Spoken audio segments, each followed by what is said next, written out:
Hey everyone, this is John from EastCoastArmory.com, and I'm here today with a project update video for this 1/6 scale radio-controlled Armortek German King Tiger heavy tank. Since the last video update, the last detail component has been fitted to this turret, bringing this turret to the completed state that we have here. Stay tuned because we're going to be going over this bit of equipment, what it's used for, and how does it secure to this model in this video.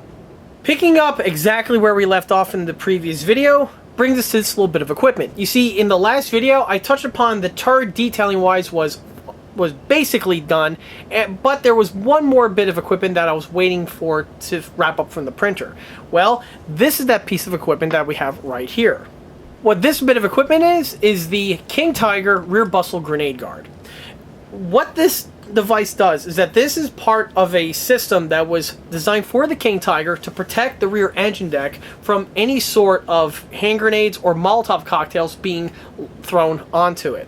You see, with the way the King Tiger's rear deck is designed, it was quickly seen that there's a potential problem where if a grenade lands onto the engine deck, it could fall into the rear engine compartment via the grills, and if it detonates, it's going to cause some problems.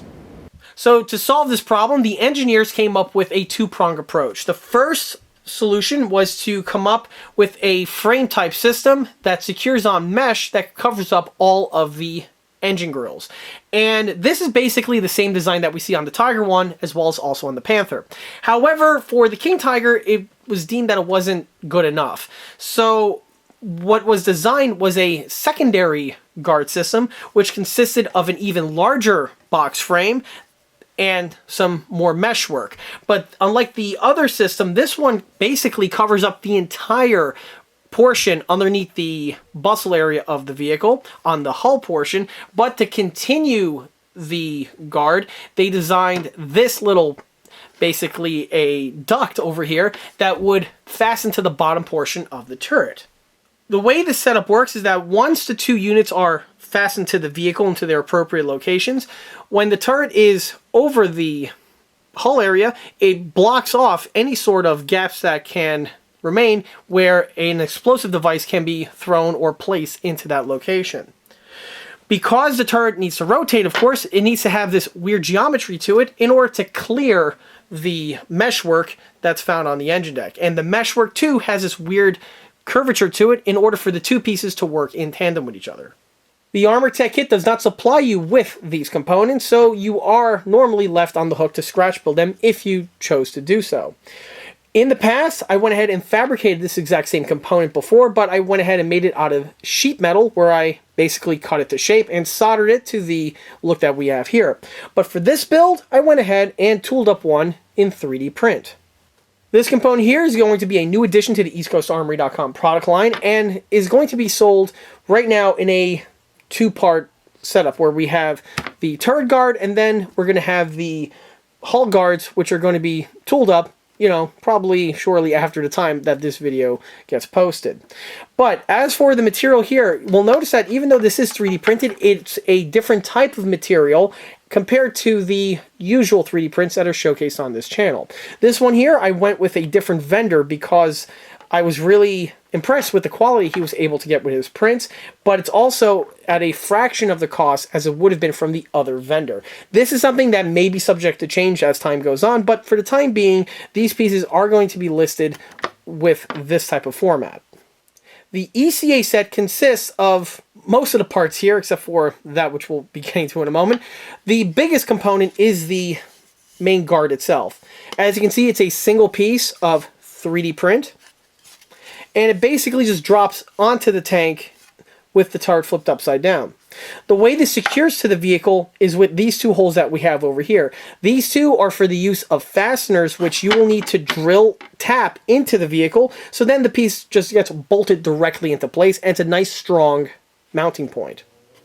The inside portion, you notice, is hollow, and this is as per the real vehicle. Again, this was just meant to keep stuff from flying in from the sides into the back, so they left it as a hollow metal box. There is, I believe, one example still left where you can see it, and it is kind of rusty because obviously water can flow in here and begin to decay over time. The unit does have the shape to it that it would have on the real unit, but this one here, I believe I'm going to be making some adjustments with the corners over here from after test fitting it to the vehicle, but we'll get on that in a moment. In addition to the guard itself, we also have these 3D resin printed components right over here. The resin components consist of the strap details, which would be used on the real vehicle to bolt it to the side of the armor plate. Here we have the two straps, which on the real vehicle, this strap here would be welded to the side portion of the duct, and then it would be held in place via a single hex bolt. As you can see, the hex bolt just plugs directly into its location once you drill this section into the vehicle. On the side of the duct itself, you'll see a hole is integrally printed in its appropriate location, and this may need to be adjusted due to the way it's printed, but the location is where it does still need to be.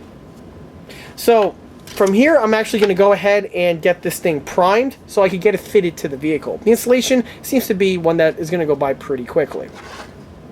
On a side note, another thing we have here on the table is this really small nano T34. I couldn't even tell you what the scale is of this thing. Maybe 150, I guess. I don't know. But regardless, this unit I got for free. The individual who printed this out for me, he threw it in with the set, and it's a gift and it's a gesture I do appreciate. Don't be surprised if you see this little guy turn up in a future model showcase video. But again, that's something for another video for another day. Well, as it turns out, I spoke a little too soon about priming it because I needed to do one other modification to this piece prior to getting it into paint. That has to do with the corners. Like I touched upon before, the corners needed to be revised slightly from the way I had them originally, which had this piece here in a downward, or I should say in a slope type configuration. After doing a little bit of research and looking at some photographs, it appears I had a mistake with the shape and they were squared off like the way you see it here. This change has been made to the production samples, or I should say to the CAD file, and will be present on any production samples from this point onward. But to correct this, on this one here, I took two pieces of blocks of resin, cut them to shape, and glued them to the sides here of the guard, extending them, giving you the appropriate shape. Another thing that you notice I did was I put a quick little smear of red putty on the outer surfaces because this is going to be sanded flush, and this will also have the effect of smoothing out those print lines that are present on this piece. The material, I don't know the manufacturing method. I believe it's FDM if I'm not mistaken, but I don't know what filament that was used. I will say that it does, or this particular example does polish very easily. It's kind of like working with polystyrene. So normally I would use super glue and just smear it on and polish it down like I did on several of the components found on the V100 armor car project. But on this one here, the red putty was utilized in its place, and it should work out just fine. So once the putty fully sets, I can polish it down with the sandpaper, get it primed, and get it fitted to the vehicle. So once all the sanding is done and the piece has been primed, it's then time to secure it to the bottom bustle portion of the King Tiger turret. Here you can see the piece now all sanded down. Note all of those print lines are completely gone, and for a nice smooth looking appearance, which of course is as per the real unit. And here you get to see the section over here that I rebuilt up and changed the geometry. And it's, again, completely seamless. If it wasn't for the primer not getting into this section over here. To secure it to the tank, like I stated before, this is done mainly with the two fasteners that are going to be in these two locations. And I already lined the part up and marked the two areas with a pencil, which is right here and right here. From here, I'm going to go ahead and drill these sections out and tap them so that I could just take the fastener and just bolt it directly into the vehicle's bustle area without the need of trying to find a corresponding nut on the reverse side. With the ductwork in place, the only thing I need to do is to delete the two little fastener location holes that I touched upon before. This procedure is not necessarily something that you have to do, but it's one that I personally like doing since I already deleted the fastener location holes on the other portions on the turret's bustle. Once the epoxy sets, I could go ahead and just sand it flush, as I've touched upon in many other videos. In order to complete the component, the only thing the builder needs to do at this point is to add the weld beads that are found between the strap and the guard. The weld beads are sculpted with the same epoxy sculpt that I touched upon before with plugging up the holes, and it's the same stuff that I use for the other welds that are found on the model. For most builders out there, they tend to use Aves Epoxy Sculpt or Milliput for this type of a procedure, and either material will work just fine. Once the welds and the bodywork is concluded, the guard is now fully completed. And you'll notice here exactly how much space the guard takes up on the rear portion of the bustle. Really does fill in that area. And if you compare it with a Tiger, or a King Tiger turret, I should say, without this component in place, you really get to see the difference between the two. The turret, as you notice, the bottom portion has all been painted with its base coat. Obviously, this is not something that is really easy to flip upside down and to paint. So I'm taking advantage of the turret in this position right now in order to do that. So the turret has been painted in this area, which again will definitely save some time towards the end of the build when the thing is finally fully painted and weathered. And with the turret flipped over to its right side up position, you get to see and appreciate what this detailing looks like with the typical way that this turret is going to be viewed by the viewer. Of course, this is only half of the set itself. The remainder are going to be these bent meshwork type grill sections that are going to be located in these sections over here, but those are going to be fitted to the hull. More information on that, of course, is to follow. With the addition of this component, this was the last bit of equipment needed to complete the turret. So now that the part is fitted in place, I can at this point definitively say that the turret is 100% complete. And at this point, it's ready for painting. The remainder of the build is going to focus on the rear engine compartment as well as the engine deck. However, although I wanted to have some of that in this video, unfortunately at this time I have some parts that are in their tail end of development, as well as some other components that are currently being printed. Once these components are back in the shop, I can finally focus on this area and basically get this thing wrapped up and ready for painting. Obviously, however, this is going to be information I'm going to be discussing in the next video update.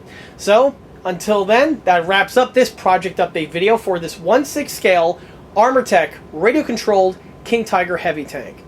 If you like this video, be sure to subscribe to this channel, where it's a great way to keep up to date on new posted content, being 1/6 scale project update videos like this one over here, or the other smaller scale model showcase videos that frequently get published to this channel.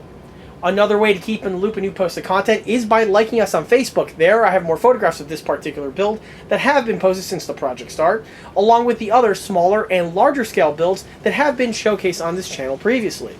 Furthermore, don't forget to swing by EastCoastArmory.com for more 1/6 and 1/16 scale builds and detail components. Thanks again, and I'll see you all again on the next one. Take care.